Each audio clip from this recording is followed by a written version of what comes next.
jornalista Jamil Chad, correspondente internacional do UOL e do ICL, deu uma entrevista imperdível no programa DR com Demore. Vamos saber o que é que ele falou que foi tão polêmico, chamativo com o nosso Pedro Zambarda aqui no Plantão Meteoro. Bora lá.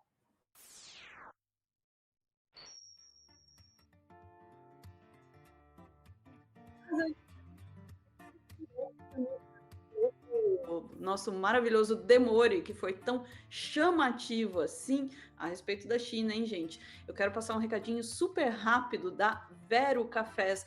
A gente está com uma super parceria com eles. A Vero é um serviço de assinatura de café. Vocês já tinham ouvido falar nisso? Eu nunca tinha ouvido falar e, sinceramente, amei a ideia. É assim, você assina o serviço e você recebe mensalmente em casa uma caixinha com cafés super especiais. Você pode escolher ali se você quer café moído ou café em grão ali. Eu particularmente gosto muito do café em grão, porque eu sou louquinha do café expresso, tá? E aí você recebe, é uma curadoria inédita, todo mês vem café diferente, tem um plano anual em que você recebe brindes bem legais, tem uma prensa francesa bem legal, ou o plano mensal. A gente vai deixar o link na descrição aí. Tem um cupom que chama Meteoro. Com esse cupom vocês têm 30% de desconto no plano mensal ou ganham 4 brindes no plano anual ou então 10% de desconto em qualquer item da lojinha da Vero Cafés ali, tá? E o que é legal desse serviço, não apenas por você receber o café em casa, o que para mim, sinceramente, é uma maravilha, porque aí não acaba o café, tá? Não tem o perigo de acabar o café, que para mim é uma tragédia. Você recebe café gostoso e você dá visibilidade para pequenos produtores, porque eles trazem direto dos pequenos produtores para a gente, eliminando ali os intermediários, né? Então você conhece, ele vem um material para você conhecer, eles contam a história do produtor, desse café, enfim. Então é muito legal. Para quem é maluco por café, o que é o meu caso, eu super recomendo, tô adorando o serviço mesmo. Fica aí a dica. E quem quiser usar o cupom Meteoro, vocês ajudam a gente, ganham desconto e ainda tomam café. Eu só vejo vantagem, tá? Só vejo vantagens nisso aí. Vamos trazer o nosso Pedro Zabarda para falar do Jamil Chad e do Leandro Demore. Vem, Pedro! Eu tô quase abortando o Jamil Chad e o Leandro Demore dizer porque eu quero um plano café. duplo desse de café, porque eu sou viciado. Desculpa, gente, eu sei que né, parece forçação de barra, mas sinceramente eu tô achando uma delícia. O É público o melhor gostosa, mano. patrocinador, Ana. Melhor patrocinador. Eu tô apaixonada, mas vamos Total. lá. Quero o café. Então, gente, o corte, eu achei bizarro que a Sophie deve ter feito isso de propósito. Conecta totalmente com o corte dela, né? O Jamil deu uma entrevista muito importante pro Demore lá na IBC. Ele, na verdade, tá anunciando um livro dele novo, que a gente tá falando do drama dos Estados Unidos. Ele entrevistou pessoas que estão sofrendo ameaças e algumas que estão sendo, de fato, deportadas no governo Trump. Entrevistou os caras, os extremistas do 6 de janeiro, que foram anistiados pelo Trump. Então ele tá fazendo um trabalho bem interessante e ele deu essa entrevista lá pra EBC, dando, na verdade, Ana, o novo equilíbrio mundial, né? E aí ele falou sobre a China, e ele falou que a China é sem vergonha, mas há um contexto para isso. Antes que as pessoas virem e falem, Pedro pirou, virou sinófobo, agora odeia a China. Não, não. Ouçam e vocês vão entender. Os países europeus ainda muito fortes, principalmente Grã-Bretanha, Alemanha e França, que sempre foram as grandes potências do pós-guerra ali. A Itália saiu até os anos 80, mas nunca foi uma liderança regional ali, né?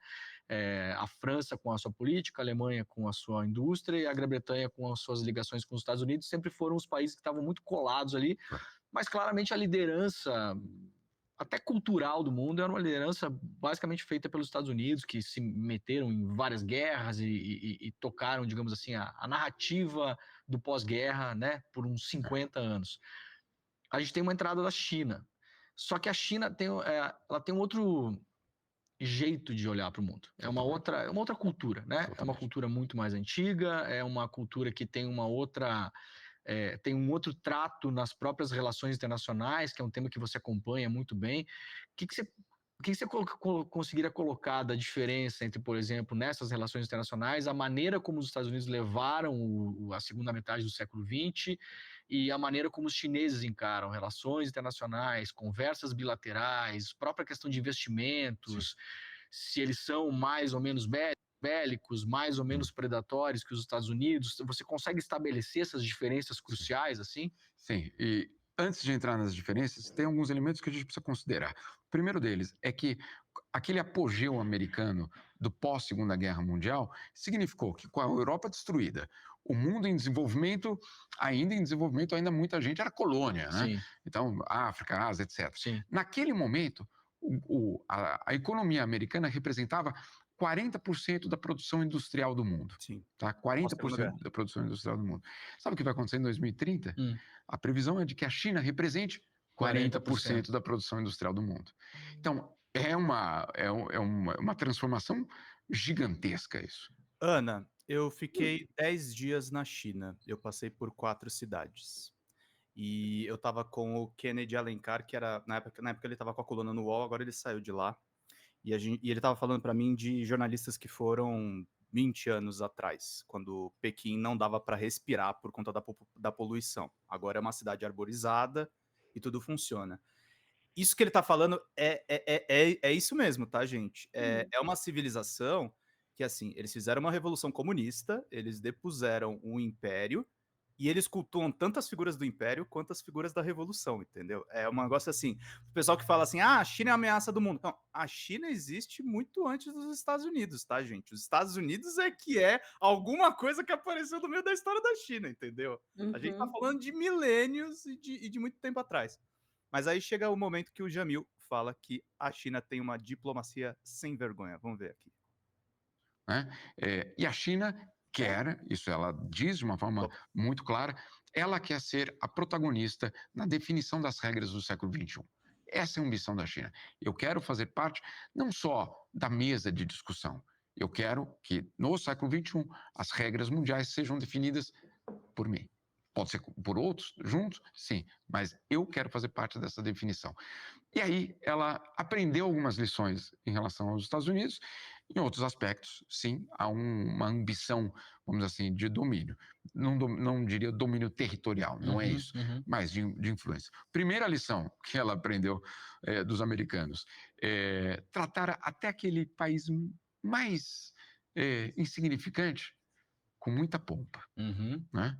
Então, você vê de vez em quando o Xi Jinping recebendo o presidente da Costa Rica. Sim, Né? Nada contra a Costa Rica, mas vamos combinar, a Costa Rica cabe dentro de um bairro de Pequim, em termos de economia. Mas ele recebe com toda a pompa. Ou seja, ele faz cada um dos parceiros chineses se sentir relevante, importante, etc. É uma habilidade. A recepção que o Lula teve, acho que no ano passado, né? Tocando músicas, tocando Ivan Lins. Exatamente, né? Exatamente. Então, é muito bem pensado. E, como você colocou de uma forma muito boa, é um outro estilo e é um outro tempo. Não há a correria, talvez, do processo eleitoral de cada 4 anos, né, por exemplo. Tá. Então, há um outro tempo. Ou seja, a política interna faz diferença na maneira como eles se relacionam com o mundo. 100%. Porque o tempo para eles passa mais devagar nesse sentido. Exatamente. E eu posso construir uma relação diferenciada com a América Central. Perfeito. E aí, qual é a questão? Eles, pouco a pouco, na verdade não tão pouco a pouco, mas em 30 anos, passaram de ser uma economia grande, mas irrelevante, vamos dizer assim, para muitos países, para ser o maior parceiro comercial de mais de 120 países. Então, não dá para a gente falar num cenário de Guerra Fria, uma nova Guerra Fria. Não, porque na Guerra Fria você tinha a União Soviética com o seu bloco e os americanos com o seu bloco. Tá. Agora não é isso. Agora você tem a China, que é o maior parceiro comercial de 120 países, e os americanos se espremendo e tentando. Tanto boa colocação, porque Marco Rubio, o chefe da diplomacia americana, né, o secretário de Estado norte-americano, ele fala na sabatina dele no Senado, quando ele foi confirmado como chefe da diplomacia. A China é o maior desafio da história dos Estados Unidos, Sim. mais do que a União Soviética. Da história dos Estados Unidos. Porque eles sabem que a China aprendeu as lições dos erros americanos de invasão, de derrubada de governo, etc. Soube que a construção é uma construção de parcerias. Agora, obviamente, a China é muito, e está cada vez mais, desculpa a palavra, mas é a palavra no sentido literal dela, sem vergonha. Sim. Não sem vergonha da claro, sacanagem, claro. mas ela não tem mais vergonha de dizer: Leandro, não aceito isso. Uhum. Ponto final. Uhum. Não venham me denunciar. Não aceito isso. Então, ela tem sido cada vez mais vocal nessa postura. Existem alguns problemas, vários problemas. Sim. Mas hoje, na verdade, pensando aqui, é a oportunidade ideal para aqueles que querem um mundo multipolar. Sim. Então, essa é uma possibilidade real de construir um multipolarismo. Não sei se nós vamos ter essa capacidade, mas essa é uma possibilidade real.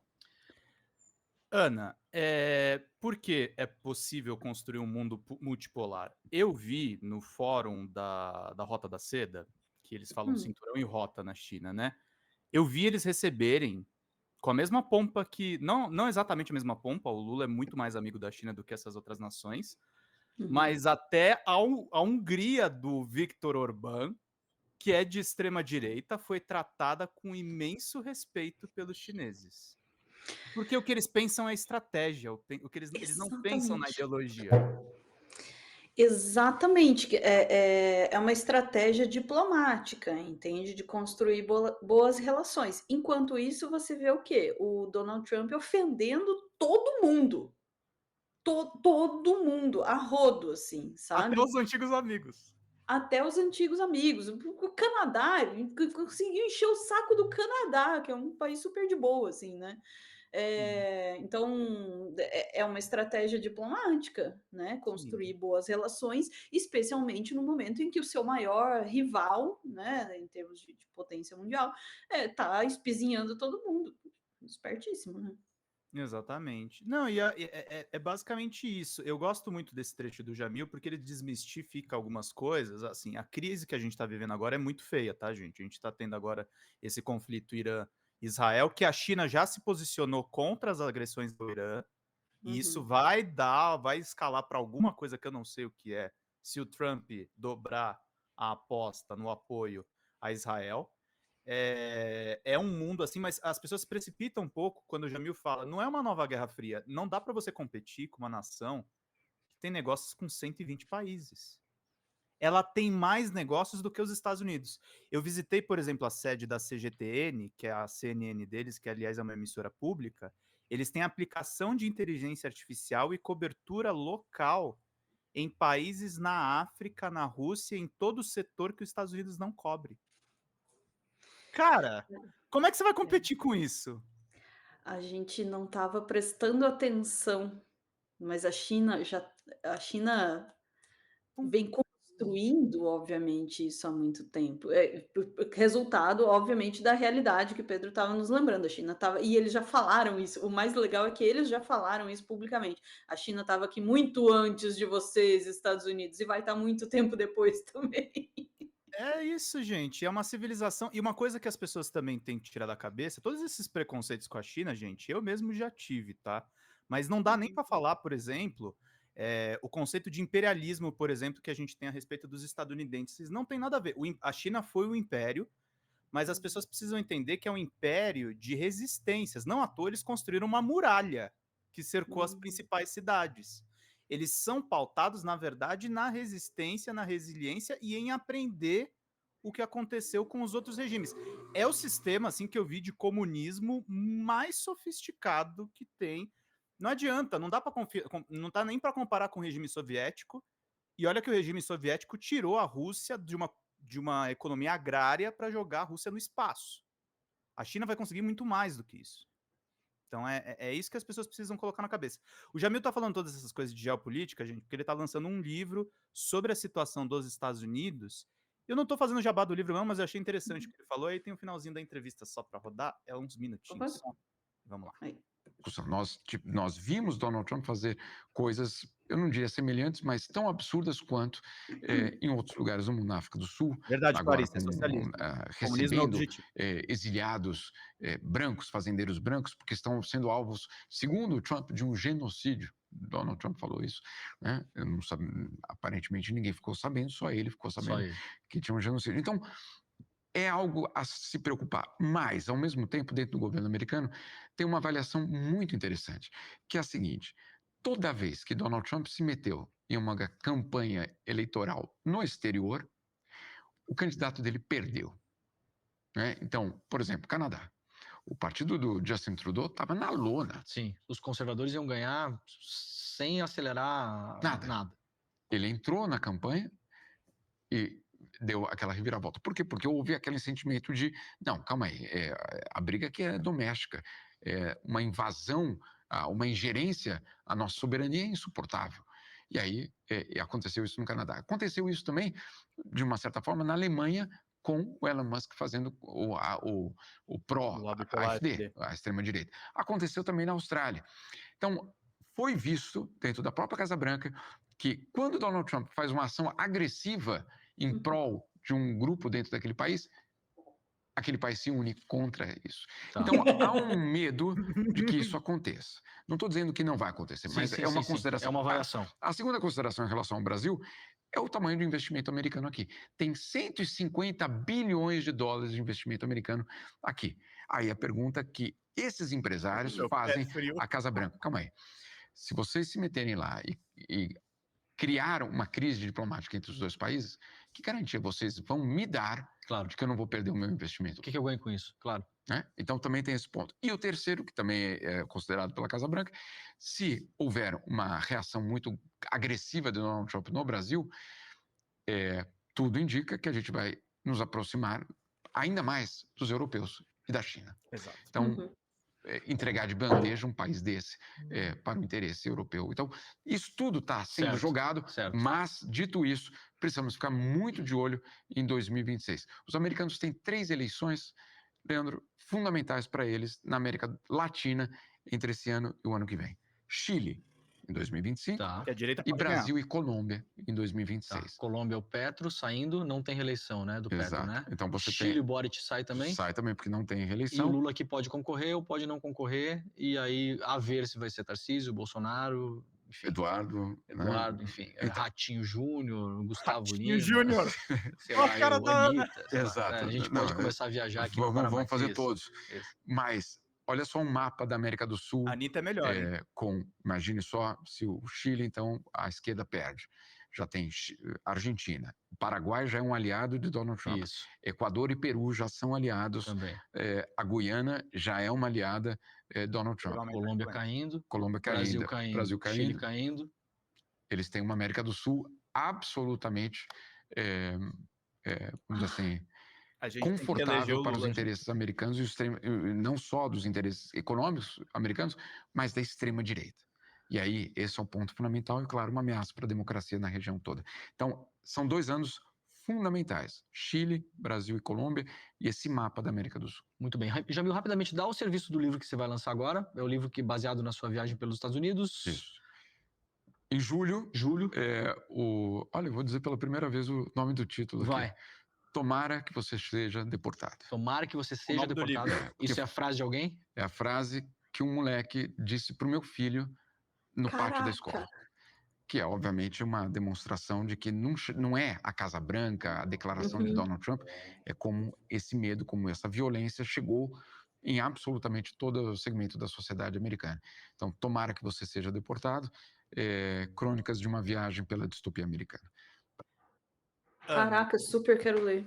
É melhor a diplomacia sem vergonha, né? Além do que, a frase é maravilhosa. Não, você tem razão, selecionou bem a frase mesmo. É bait, mas é um bait do bem. Do bem. Sejam mais sem vergonha com a vida de vocês. É isso aí, ficamos por aqui, Pedro? Ficamos por aqui. Bora lá, chat, a gente volta em instantes para mais assuntos do dia. Beijos.